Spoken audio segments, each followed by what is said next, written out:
안녕하세요.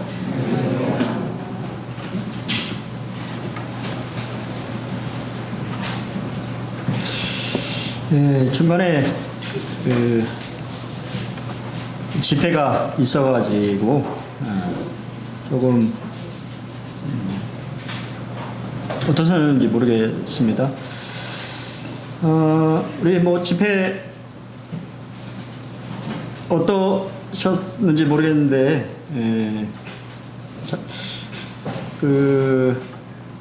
조금은 다르긴 하더라고요. 우리 존 쿠리안 형제님하고 알렉산더 쿠리안 형제님 좀 스타일이 비슷한 듯 하면서 조금 다른 듯한 그런 느낌을 좀 저는 개인적으로 좀 받았는데 그럼에도 불구하고 이렇게 세 가지 우리 알렉산더 쿠리안 형제님이 본이 되는 교회에 대해서 말씀하시면서 세 가지 기억하십니까? 그렇죠. Turning, Serving, Waiting. 돌이키고, 섬기고, 기다린다. 그거에 대해서 이제 말씀하셨는데 오늘은 아마 기다림과 관련되어 있는 우리는 소망을 가지고 살아야 합니다라고 하는 말씀을 함께 교제하기를 원합니다. 같이 보실 성경 본문은 룻기 2장 17절로 23절 짧은 구절인데요. 같이 한번 교독해서 읽겠습니다. 17절 제 성경으로는 405페이지가 되겠습니다. 다 찾으셨나요? 17절 룻이 밭에서 저녁까지 죽고 그 죽은 것을 떠니 보리가 한 에바쯤 되는지라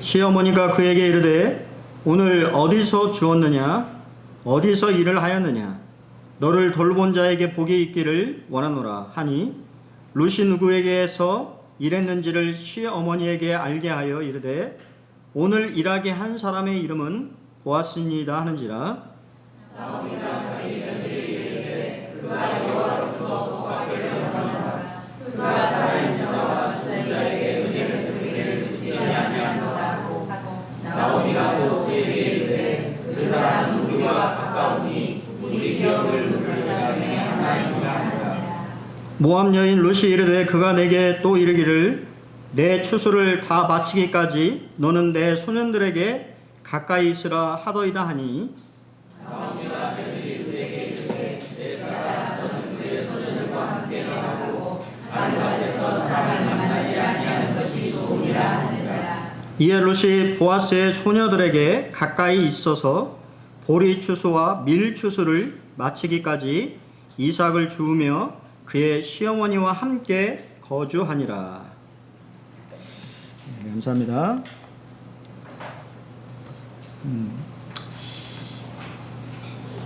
룻이 하루를 마치는 시간을 우리가 보게 되는데요. 먼저 우리는 그 당시에 그 어떤 분위기를 조금 알기 위해서 오지영님의 룻기 묵상 28일이라고 하는 책의 내용을 조금 말씀을 좀 드리겠습니다. 베들레헴의 저녁은 금방 어두워집니다. 우리처럼 가로등이나 상점에서 나오는 불빛이 없기 때문입니다. 준비한 촛대에 초를 꽂으시고 불을 밝히신 후에 저를 따라오십시오. 이쪽입니다. 불이 꺼지지 않게 조심조심 걸어오십시오. 나오미의 집을 찾아가겠습니다. 나오미의 집은 성읍으로 들어가 오자마자 금방 눈에 띈다는 것을 이내 아실 것입니다. 그녀의 집에서 새어나오는 외로운 불빛이 외초롭게 느껴지니 말입니다. 작게 난 창문 사이로 나오미를 만납니다. 룻이 언제나 돌아오려나 애타게 기다리는 나오미의 모습입니다. 룻이 이런 나오미의 심정을 모르려였건만 생각만큼 그녀의 걸음은 빠르지 않습니다. 제법 묵직한 보릿자루가 그녀의 다리를 지그시 붙잡았던 겁니다.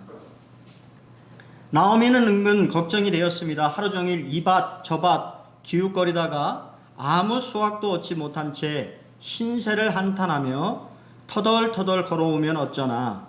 마음이 불안해지던 차에 저 멀리 걸어오는 루시 보입니다. 그런데 정말 루시 맞습니까?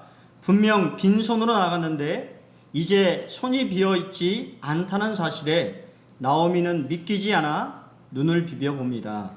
자신은 비어서 들어왔던 떡집 베들레헴인데 집으로 돌아오는 룻의 손에는 풍족함이 있어 보입니다. 저는 여기에서 즐거운 상상을 해봅니다. 룻이 무겁게 들고 오는 보릿자루를 맞들어 주지 않았을까요? 그랬을 것만 같습니다. 행복했을 겁니다. 베들레헴에서 다시 고개를 못 들고 살 것 같았는데 룻과 보릿자루를 맞드는 순간 어깨에 힘이 실리고 당당해지는 것을 나오미는 느꼈을 것입니다. 예, 우리 또 이렇게 잘 이게 자매님, 그죠? 여성분이 이렇게 상상하면서 그 날의 분위기를 좀 전해주는 것 같은데, 그랬을 것 같아요. 그렇죠? 며느리를 보냈지만 낯선 환경에 그녀가 얼마나 이 먹을 것을 구할 수 있을까 그런 생각들도 했을 거고 하루 종일 며느리에 대한 생각이 있었을 것 같습니다. 그런데 우리가 잘 아는 것처럼 룻은 빈손으로 나갔지만 하루를 마치는 그날에는 상당히 묵직한 보릿자루를 들고 집으로 돌아오는 모습을 우리는 이제 보게 됩니다. 시작은 막막했지만 하루를 끝냈을 때 모든 것이 달라졌습니다. 여러분, 우리 그리스도인의 삶도 마찬가지예요. 여러분의 삶이 시작이 어떻든지 간에 마지막은 풍성함으로 끝마칠 것이라고 하는 것이 성경의 약속입니다. 보리추수라고 하는 것은 그때도 말씀드렸잖아요. 성령님을 말하고 부활을 상징하고 있어요. 궁극적으로 보면 이 보리추수의 처음 이삭을 딴 그러한 모습은 실제적으로 우리의 모습과 상당히 일치합니다. 우리 그렇잖아요. 예수님 믿는 것, 사실 아마 믿는 거에 대해서 또 막막하게 생각할 수도 있고, 또 우리가 잘 아는 것처럼 그렇게 또 좋지만은 않은 것을 보게 돼요. 뭐 여러분 어떤지 모르겠지만 저는 믿지 않는 가정에서 구원받았기 때문에, 또 고등학교 4학년 그런 시기였기 때문에 부모님이 교회 가는 거에 대해서 뭐 그렇게 달가워하지는 않으셨어요. 왜냐면 교회 너무 많이 가니까 교회에서 거의 살다시피 이렇게 생활을 했기 때문에, 우리 용대 형제님 그때 수요일날 간증하셨는데 저희 아버지도 똑같이, 저희 부모님도 똑같이 간증하셨거든요. 그게 뭐였냐면, 도대체 공부를 언제 하냐? 교회를 그렇게 나가면 공부는 언제 하고, 도대체 교회 나오면, 이제 저희 어머니, 지금은 이제 믿으셨지만 저희 어머니 하시는 말, 교회 가면 돈이 나오냐? 뭐가 나오냐? 왜 이렇게 교회만 가냐? 이렇게 말씀하셨는데,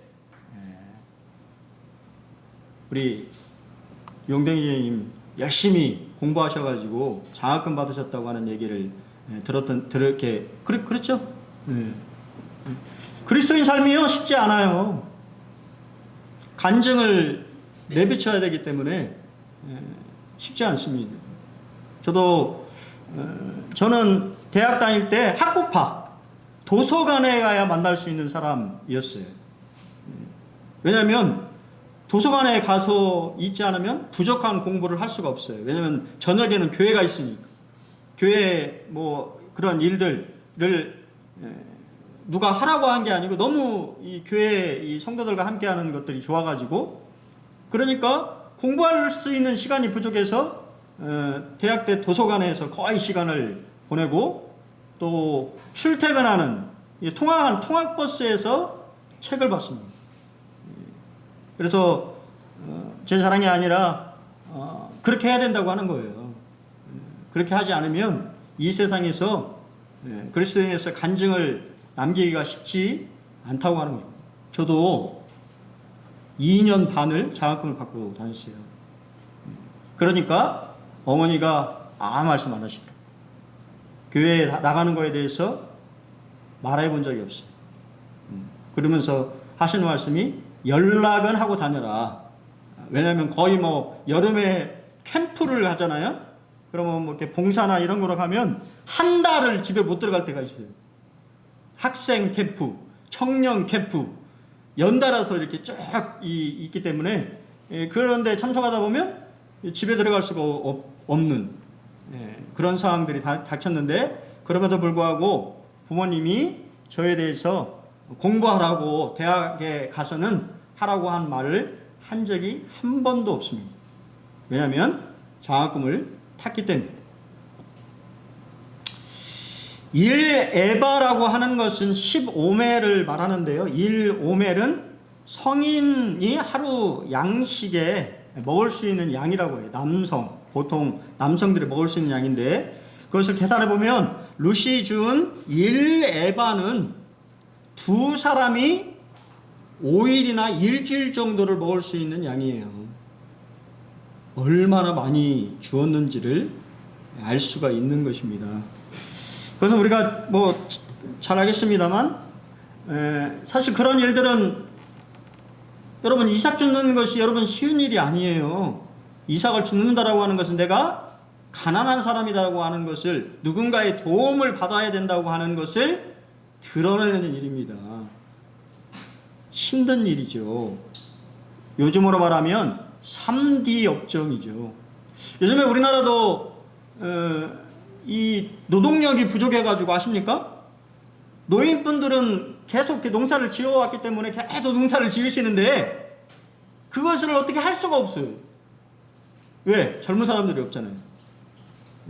그래서 누구에게 의존합니까? 외국인 노동자.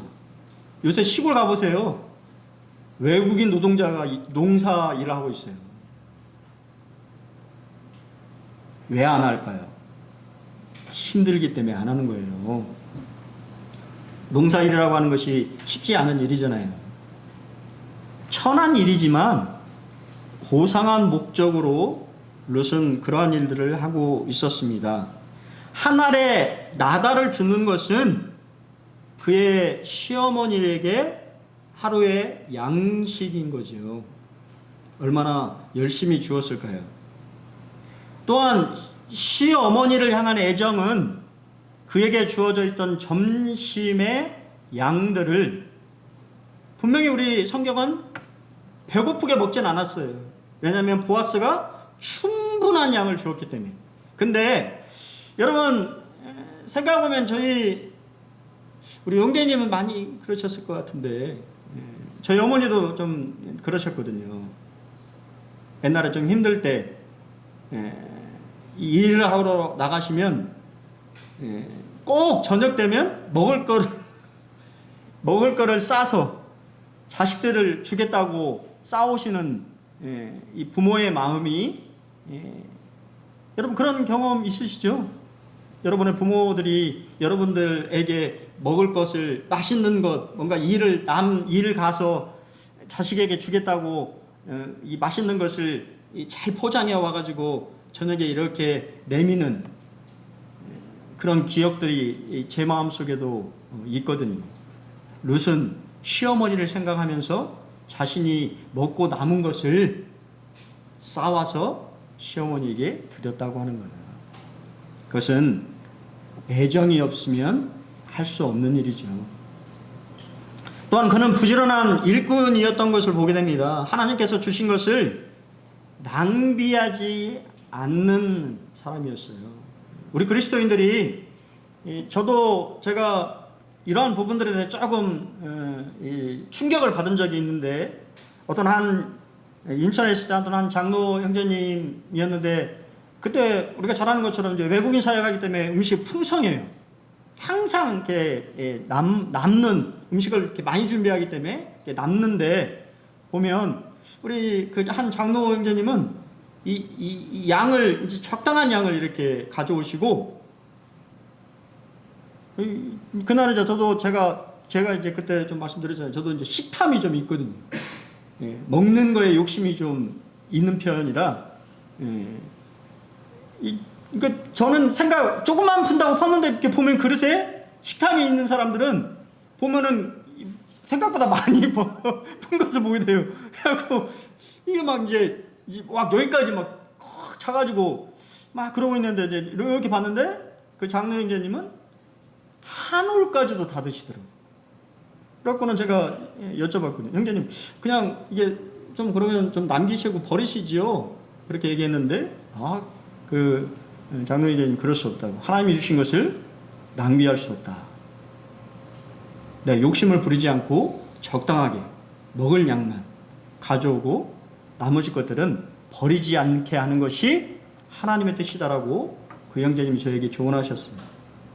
그러면서 제가 줄이려고 무지혜를 했습니다. 먹을 거에 대해서 낭비하지 않으려고.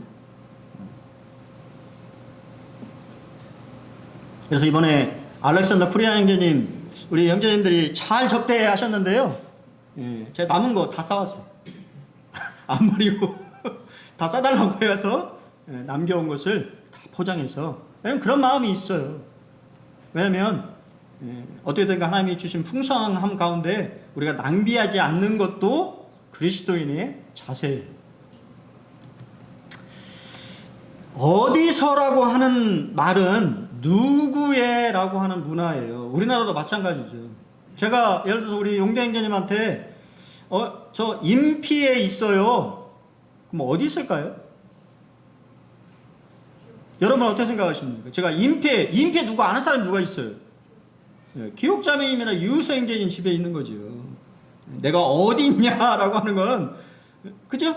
제가 지곡동에 있어요. 뭐 지곡동에 있는 분이 우리 용대 형제님이나 우리 이계 형제님 집이 있죠. 나운동이에요. 나운동. 거의 지곡동이 아니군요. 길 건너가 지곡동이죠. 그런 것처럼 중동의 문화도 어디에서 일을 했냐라고 하는 것은 누구의 밭에 가서 일했냐라고 하는 문화를 말하는 것이죠. 나오미는 하나님의 섭리를 알아보았습니다. 왜냐하면 그래서 네가 어디서 일했냐라고 물어본 것은 도대체 누가 너에게 그렇게 은혜를 베풀었냐라고 하는 거예요. 왜냐하면 상상한 것보다 훨씬 많은 양의 곡식을 룻이 가지고 왔다고 하는 거예요. 왜요? 보아스가 일부러 떨어뜨렸기 때문에 그만큼의 양을 줄 수 있었던 거죠. 어떻게 그냥 나달 떨어지는 거 몇 개 주워가지고 얼만큼 주었겠어요? 근데 우리가 말하는 것처럼 보아스는 룻에게 은혜를 베풀기 위해서 이 추수하는 일꾼들에게 일부러 떨어뜨리라고, 그래서 풍성하게 줄 수 있도록 배려하도록 말하고 있다고 하는 것입니다. 또한 우리가 잘 아는 것처럼 떡과 볶은 이 보리곡식, 룻에게 충분한 점심을 제공했다고 하는 것을 우리가 알 수가 있고, 그런 모든 일들을 생각해 봤을 때 인생이 경험이 많은 나오미의 경험상 이것은 누군가 도와주지 않고는 될 수 없는 일이라고 생각한 거예요. 그래서 도대체 어디서 그렇게 누가 너를 도와줬냐라고 질문을 했던 것입니다. 하나님의 섭리를 알아차린 거예요. 그러한 것을 생각하면서 나오미의 마음에 변화가 일기 시작했습니다. 우리가 잘 아는 것처럼 하나님을 원망했던 사람이에요. 그렇지 않겠어요? 남편 죽어, 자식들 다 죽어, 풍성하게 나갔다가 빈털터리로 다시 고향으로 돌아오는 한 사람의 인생을 생각해 봤을 때 그의 마음에 감사가 있을 수 있을까요? 그는 하나님을 원망했어요. 하나님이 자신을 괴롭게 했다고 말했던 사람인데 그의 태도가 변했습니다. 룻에게 은혜를 베푼 사람이 누군지 잘 모르지만 그 사람에게 하나님으로부터 복이 임하기를 기도했다고 하는 거예요.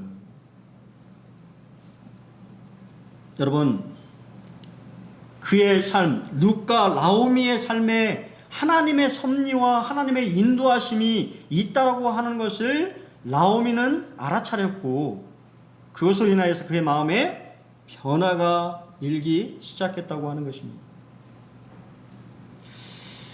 웃음악의 아버지로 불리우는 로만 커즌슨이라고 하는 분이 계시는데요. 그분은 1964년에 당시 의학으로는 치료 불가능한 희귀병인 콜라겐 질환과 강직성 척수염에 걸려 손발을 움직일 수 없었다고 합니다. 이게 우리 몸속에 콜라겐이라고 하는 이 뼈와 뼈를 연결해주는 이런 그 세포가 있는데, 그 세포가 다 끊어지는 거예요. 다 끊어지니까 몸이 마비가 되는 것입니다. 움직일 수 없는 그러한 상태의 병이죠. 온몸에 마비가 온 커즈슨이 할 수 있는 것은 고통을 잊기 위해서 코미디 영화와 유머집을 보면서 고통만큼 웃음을 참는 것이었다고 합니다. 그가 이 코미디 만화를 10분을 이걸 보면요, 2시간을 푹 잘 수 있었대요. 놀랍죠.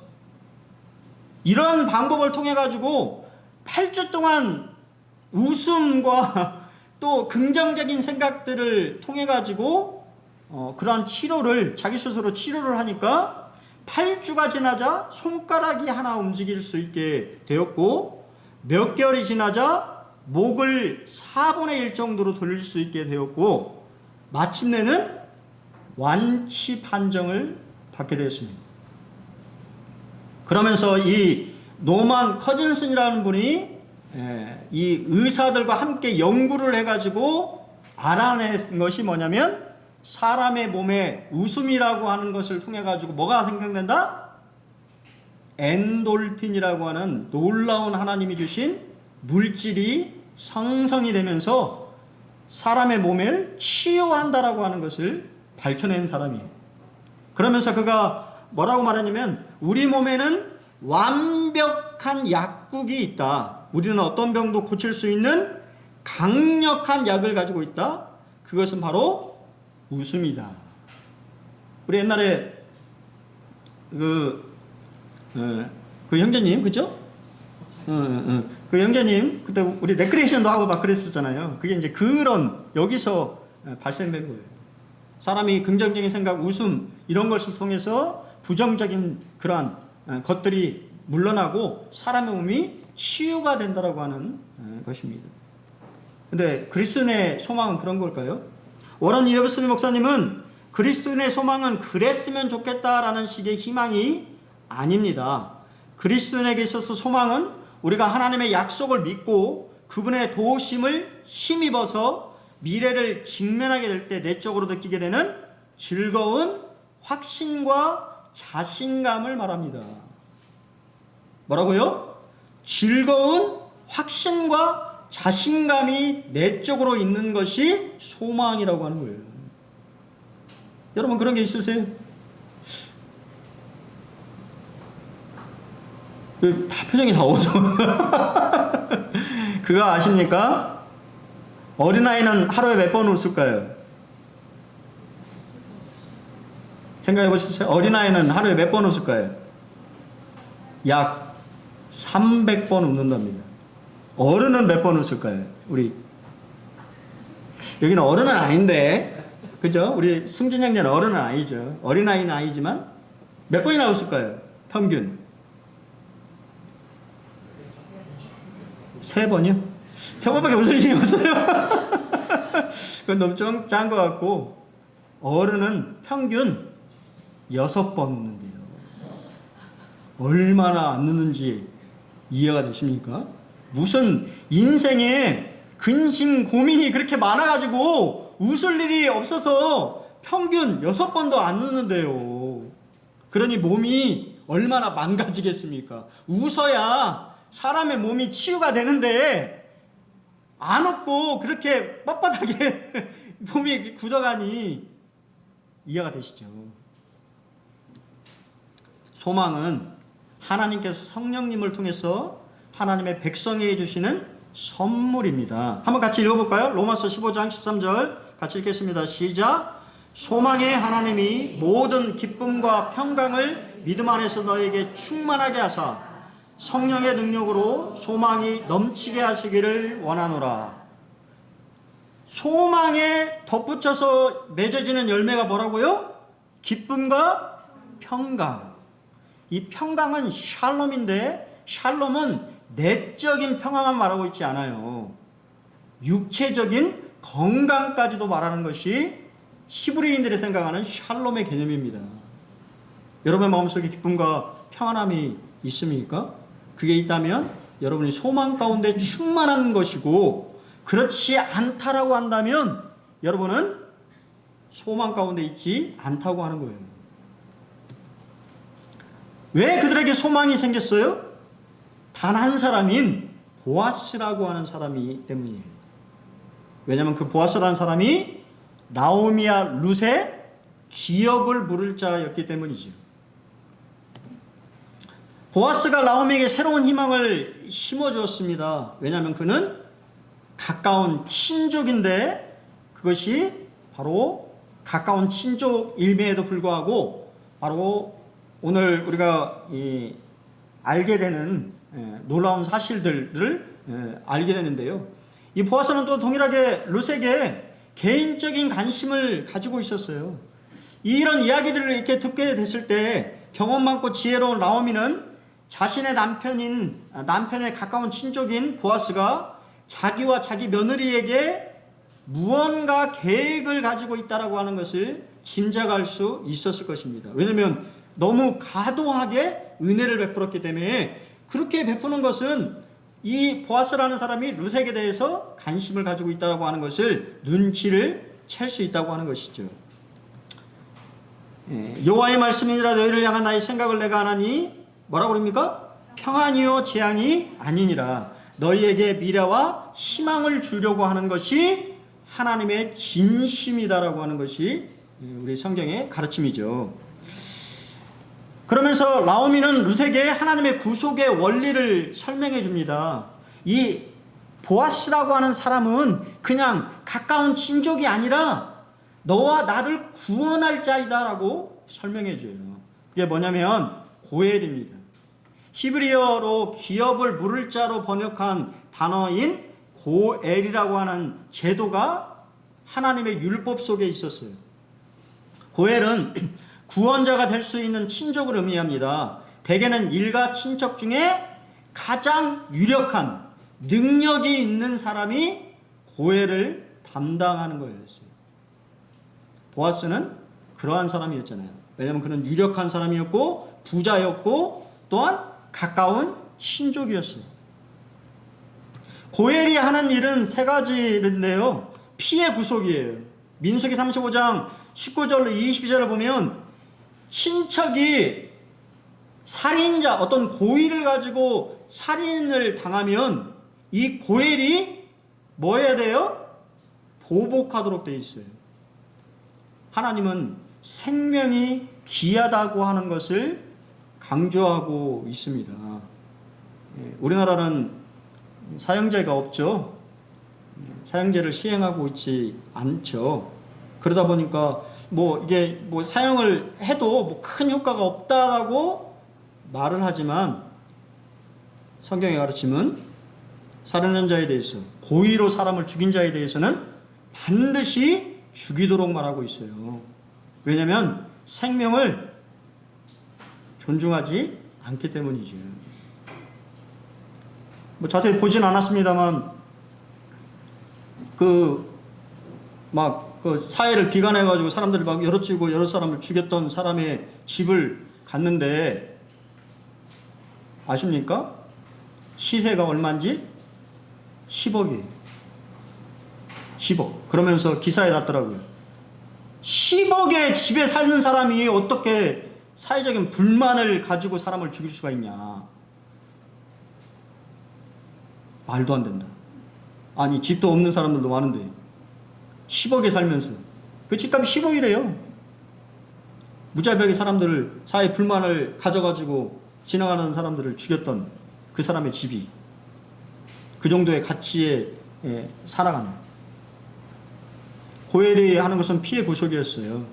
억울하게 죽은 친족을 대신 보복하도록 말씀하고 있어요. 두 번째는 땅의 구속이었습니다. 레기 25장에 말씀하고 있어요. 토지를 영구히 팔지 말 것은 토지는 다 하나님의 것이 되기 때문에 반드시 그 주어져 있는 기업을 그 가족들이 다시 받을 수 있도록 해주라고 말하고 있어요.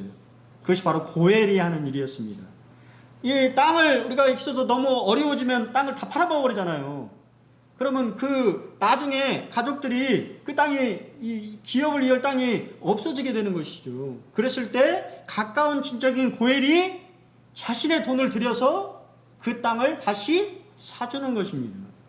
그리고 하나님은 얼마나 놀라우신 분이냐면 그런 고엘이 그렇게 하지 못하면 50년 후에는 반드시 그 땅을 그 가족에게 돌려주도록 말하고 있어요.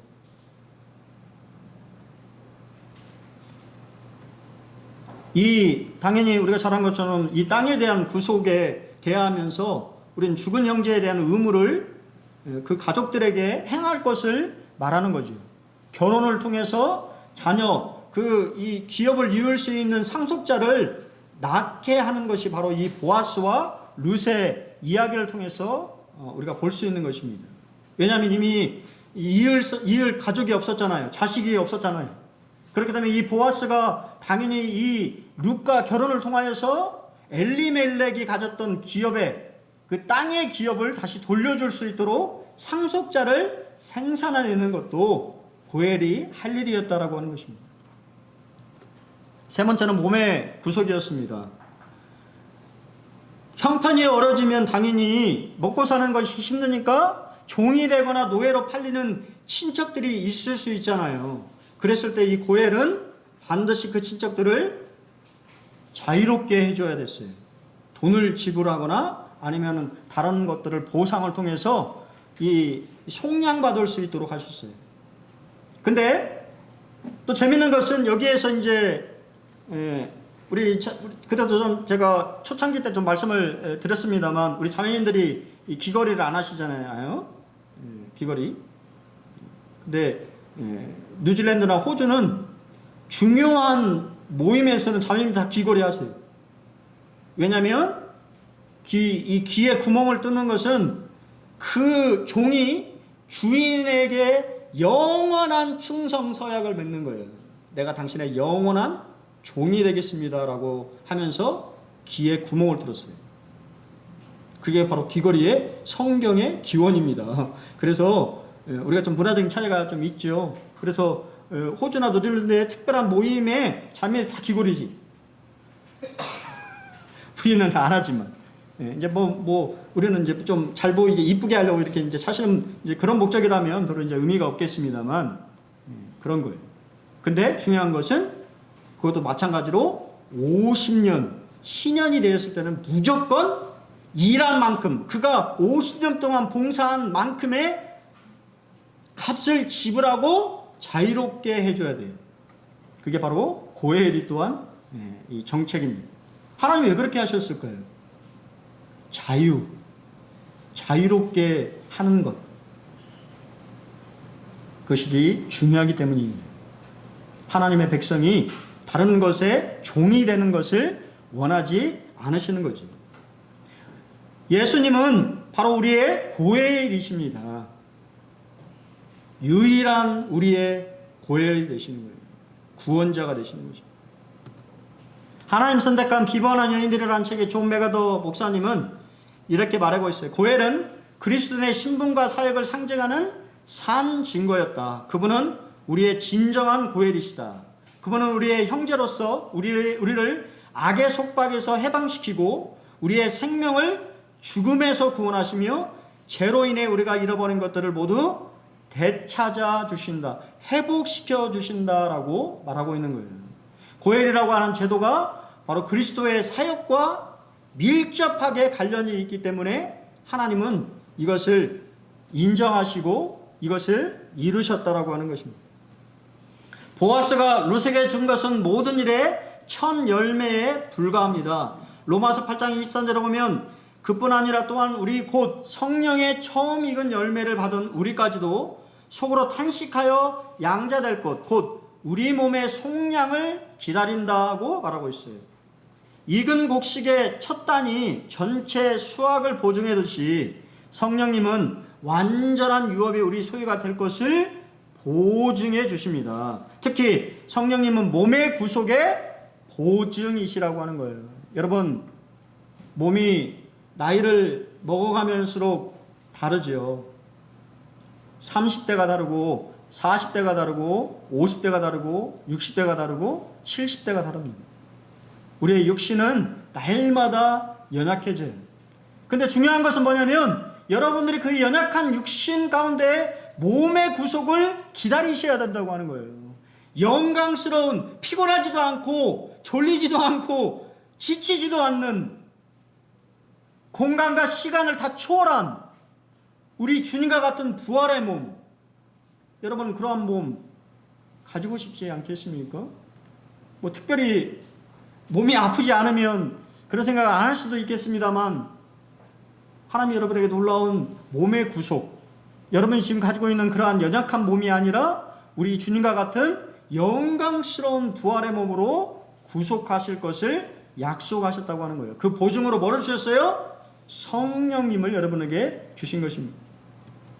두 번째, 우리에게는 산소망이 있게 하셨습니다. 오늘 우리 동희 형제가 이 말씀을 참 읽으셨는데, 산소망은 뭐예요? 부활의 신앙이에요. 여러분, 우리는, 기독교는 유일하게 빈 무덤을 전하는 종교예요. 어느 누구도 무덤에 다 갇혀 있지만 오직 우리 주 예수, 우리의 영원한 고해이신 예수 그리스도만이 빈 무덤을 가지고 계신 분입니다. 그분은 죽음을 이기셨어요. 그리고 부활하셨습니다. 그리고 동일하게 우리에게 부활할 것을 약속하셨습니다. 이런 부활의 소망은 우리가 매일매일 강하게 살아가며 열매를 맺게 하는 것입니다. 성령님은 동일하게, 그냥 여러분, 성령님의 이 능력 중에 하나가 뭐냐면 에너지를 주는 것이에요. 성령 충만하다고 하는 것은 여러분이 건강하고 일할 수 있는 에너지가 주어지는 것을 말하는 거예요. 부활의 능력도 마찬가지예요.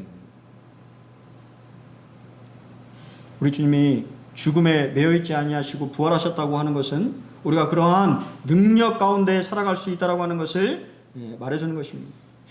저는 마지막으로 한 분의 간증을 여러분들에게 말씀드리고 말씀을 줄이려고 합니다.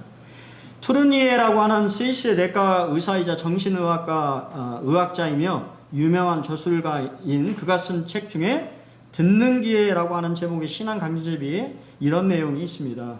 그와 그의 아내는 금실 좋은 부부로 소문났었는데 그리스에 휴가를 갔다가 아내가 갑자기 심장마비를 일으켜 세상을 떠나게 되었습니다.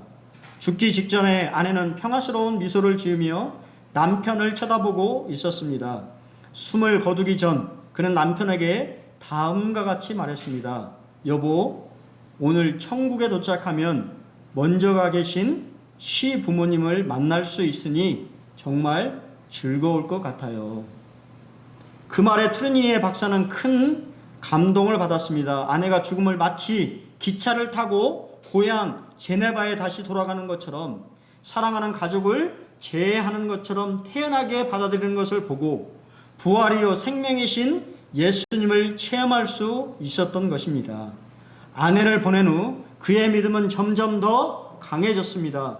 부활이요 생명이신 주님에 대한 믿음이 강해질수록 그의 근심과 걱정으로부터 해방되는 놀라운 자유를 체험할 수 있었습니다. 그는 이렇게 고백했습니다. 나는 아내와 육체적으로만 결혼한 부부였던 것이 아니라 아내의 소망과 믿음 안에서 한 몸이 되어 있었던 것을 알게 되었다라고 말합니다.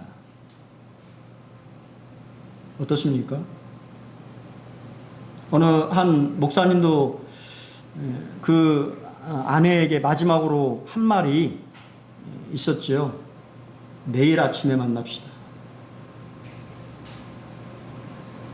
죽음의 순간, 그 마지막의 순간에 그게 끝이 아니고 다시 만남이 있다라고 하는 믿음, 그것이 바로 소망인 것이지요.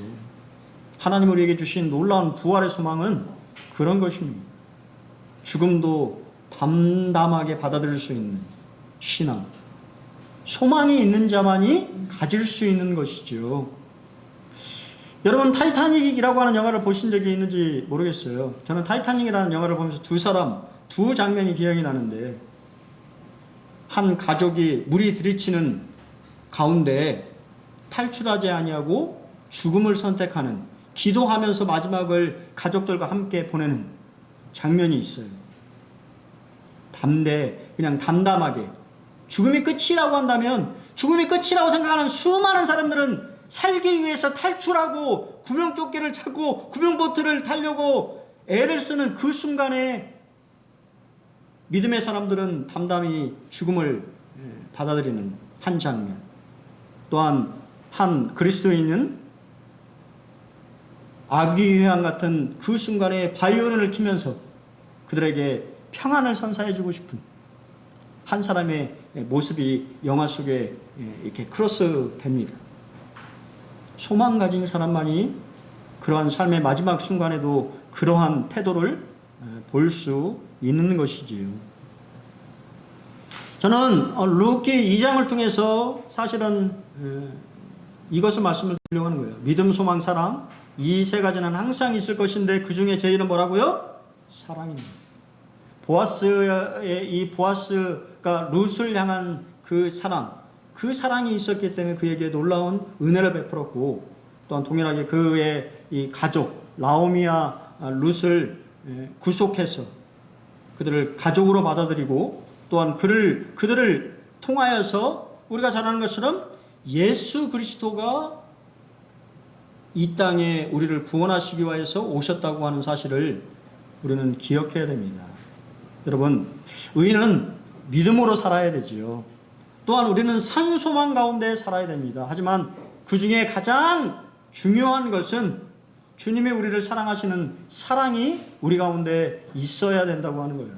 주님의 사랑이 우리 마음속에 차고 넘치게 됐을 때, 또한 우리 이 군산 보는교회가요, 사실은 이 사랑은 피와 같은 겁니다. 피가 잘 돌아야만 이 사람이 건강한 것처럼 교회 안에 사랑이 풍성하게 흐를 때만이 교회가 믿음과 소망이 풍성하게 되어지는 것을 보게 됩니다.